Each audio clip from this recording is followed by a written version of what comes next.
Բարձր դատարան մեր գնահատմամբ սույն գործով իրավական գնահատման առանցքում պետք է դրվի ոչ թե այն հարցը, թե ընտրական գործընթացում առանձին խախտումներ եղել են, թե ոչ, այլ այն, թե արդյոք այդ խախտումները իրենց բնույթով, ծավալով եւ բովանդակությամբ կարող էին ազդել ընտրությունների վերջնական արդյունքի վրա եւ կասկածի տակ դնել ընտրողների կամքի ընդհանուր արտահայտումը։ Վենետիկի հանձնաժողովի 2025 թվականի Սահմանադրական դատարանների կողմից ընտրությունների արդյունքների չեղարկման վերաբերյալ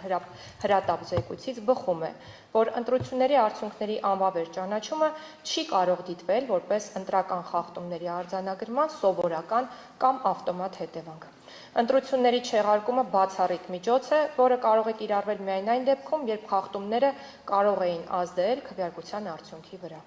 Նույն զեկույցից բխում է նաև, որ ընտրությունների անվավեր ճանաչման համար անհրաժեշտ է երկու պայման։ Նախ պետք է հաստատվեն էական ընտրական խախտումներ եւ երկրորդ պետք է ապացուցվի, որ դրանք ազդել են կամ կարող էին ազդել ընտրությունների արդյունքի վրա։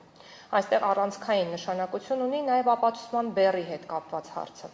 Ապացուցման բեռն այս դեպքում կրում է դիմողը, որը պարտավոր է ապացուցել ոչ միայն ենթադրյալ խախտման փաստը, այլև դրա պատճառական կապը ընտրությունների վերջնական արդյունքի հետ։ Ընդհանուր բնույթի պնդումները կամ ենթադրությունները չեն կարող հիմք հանդիսանալ ժողովրդի արտահայտած կամքը անվավեր ճանաչելու համար։ Այս մոտեցումը հաստատվում է նաև Վենետիկի հանձնաժողովի 2020 թվականի ընտրական վեճերի լուծման վերաբերյալ զեկույցով, որի համաձայն ընտրությունների անվավեր ճանաչման հարցում որոշիչը ոչ թե խախտման առկայությունն է, այլ դրա ազդեցությունը արդյունքի վրա։ Թույլ տվեք անդրադառնալ նաև Սահմանադրական դատարանի ՍԴՎ 408 որոշմանը, որը մեր համոզմամբ սույն գործի համար ունի առանցքային նշանակություն։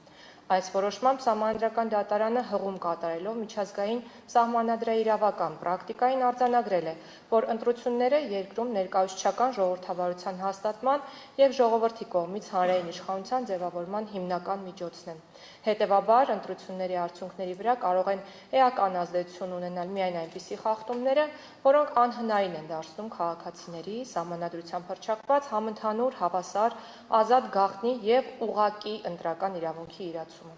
Սահմանադրական դատարանը նույն որոշմամբ հստակեցրել է, որ այդպիսիք կարող են լինել նաև այն իրավախախտումները, որոնք աղավաղում են քաղաքացիների ընտրական իրավունքի իրացման ընդհանուր պատկերը եւ հնարավորություն չեն տալիս միանշանակ եզրակացության հանգելու ընտրությունների ամբողջ գործընթացի վերջնական արդյունքների վերաբերյալ։ Միևնույն ժամանակ Սահմանադրական դատարանի որոշման ամենակարևոր իրավական ուղերձներից մեկն այն է, որ ընտրությունների արդյունքների վրա տարաբնույթ խախտումների ազդեցության գնահատման արդյունքում չի կարող ոտնահարվել իրենց ընտրությունն օրինական ճանապարհով կատարած ընտրողների ընտրական իրավունքը։ Այս մոտեցումը Սահմանադրական դատարանը վերահաստատել է նաև 2021 թվականի հուլիսի 17-ի ՍԴՎ 1606 որոշմամբ հղում կատարելով ՍԴՎ 408 որոշմամբ ձևավորված չափանիշներին կրկին արձանագրել է, որ անհրաժեշտ է գնահատել խախտման լրջությունը, ծանրությունը, ընդգրկման ծավալը, կատարման միջոցներն ու ձևերը, ինչպես նաև պարզել արդյոք այդ խախտումները կարող էին էական ազդեցություն ունենալ ընտրությունների վերջնական արդյունքի վրա։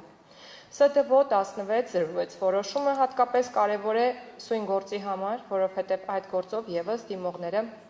բարձրաձայնել են վարչական ռեսուրսի, կոշտ եւ սպառնալից հռետորաբանության, ատելության խոսքի, տեխնիկական եւ ընտրացուցակային խնդիրների, իրավապահ մարմինների գործողությունների եւ մանդատների բաշխման վերաբերյալ բազմաթիվ փաստարկներ։ Այնուամենայնիվ, Սահմանադրական դատարանը ԿԸՀ որոշումը թողել է ուժի մեջ, արձանագրելով, որ ներկայացված պնդումները չեն հաղթահարել ընտրությունների արդյունքներն անվավեր ճանաչելու համար անհրաժեշտ ապացուցողական շեմը։ Հետևաբար, սույն գործով դիմողների փաստարկները կարող են քննարկվել միայն այն չափով, որքանով դրանք հիմնված են կոնկրետ, իրավաբանորեն փաստարկված եւ ապացուցված խախտումների վրա, որոնք կարող էին էապես ազդել ընտրությունների վերջնական արդյունքի վրա։ Բարձր դատարան, մինչ դիմողների առանձին փաստարկներին կամ դատողություններին անդրադառնալը ցանկանում եմ արձանագրել հետևյալը։ Այս ընտրությունների ընթացքում նախընտրական գործընթացում առկա են եղել արատավոր դատապարտելի երևույթներ, որոնք պետք է արժանանան ամենախիստ քրեաիրավական գնահատականի։ Խոսքը ընտրողների նախնական հավաքագրման, նրանց քաղաքական նախասիրությունների ճշտման, միջնորդների ներգրավման, ընտրակաշառքի քողարկված սխեմաների և ֆինանսական հոսքերը թաքցնելու ու նմանատիպ այլ ենթադրյալ արարքների մասին է։ Այդ հանգամանքները քրեական դատավարությամբ սահմանված ընթացակարգով հաստատվելուց հետո պետք է աներկբա բերեն նրան, որ բոլոր մեղավոր անձինք և քաղաքական ուժերը կրեն օրենքով նախատեսված ամենախիստ պատասխանատվությունը։ Պետք է նշեմ, սակայն, որ Սահմանադրական դատարանի առջև բարձրացված հարցը բոլորովին այլ է։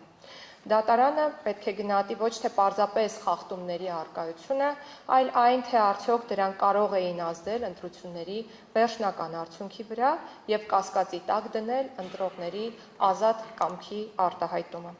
Ժողովրդական կարգին վնաս հասցնելու փորձերը հաղթահարվել են հենց ժողովրդի կողմից։ Ժողովուրդն իր ընտրությամբ թույլ չի տվել, որ այդ խախտումները էական ազդեցություն ունենան ընտրությունների վերջնական արդյունքի վրա։ Հիմա անդրադառնամ դիմողների կողմից որպես խախտում ներկայացվող հանգամանքներին։ Քանի որ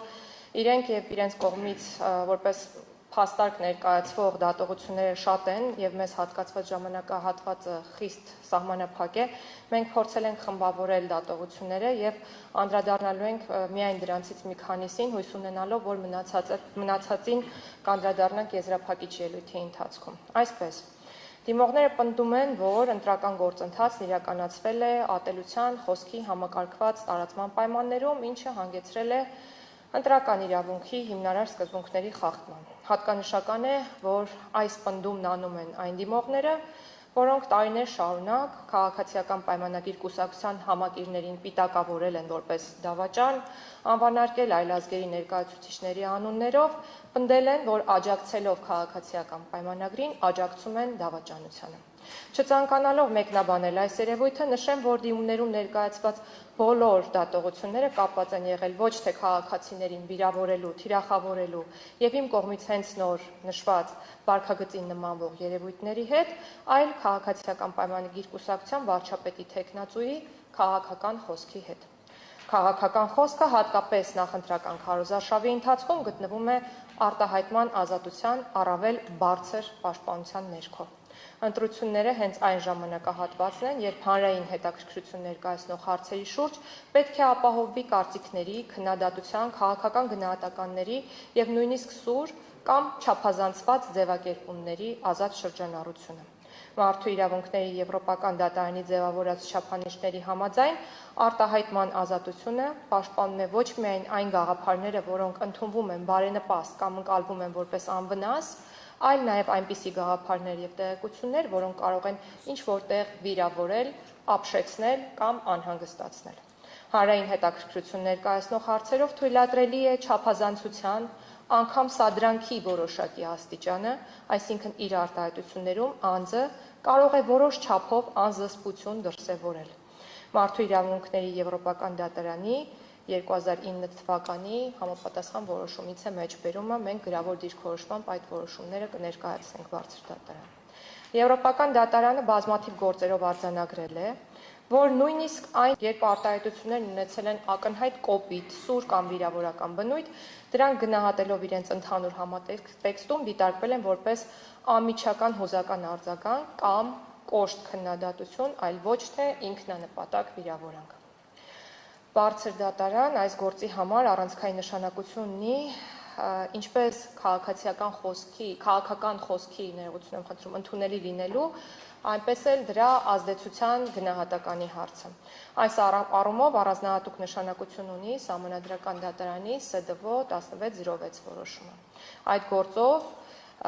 դիմողները ևս պնդում էին, որ նախընտրական քարոզարշավը ուղեկցվել է բռնության կոչերով, սպառնալիքներով և ատելության խոսքի մթնոլորտով, ինչը ազդել է ընտրությունների արդյունքի վրա։ Սակայն Սահմանադրական դատարանը հստակ տարանջատել է արտահայտությունների գնահատման և ընտրությունների արդյունքների վրա դրանց ազդեցության հարցերը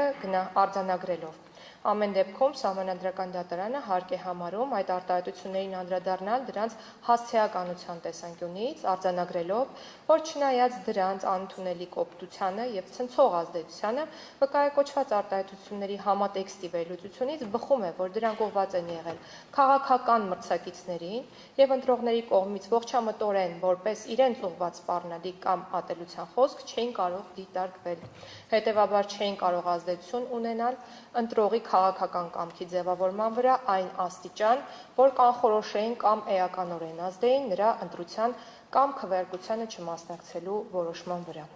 Այս իրավական դիրքորոշումը մեր գնահատմամբ ամբողջությամբ կիրառելի է սույն գործով։ Դիմողները պարտավոր էին ապացուցել ոչ միայն այն, որ քաղաքական խոսքը եղել է կոշտ կամ անընդունելի, այլև որ այն իրավական ազդեցություն է ունեցել ընտրողների քաղաքական կամքի ձևավորման վրա եւ իր ծավալով կարող էր ազդել ընտրությունների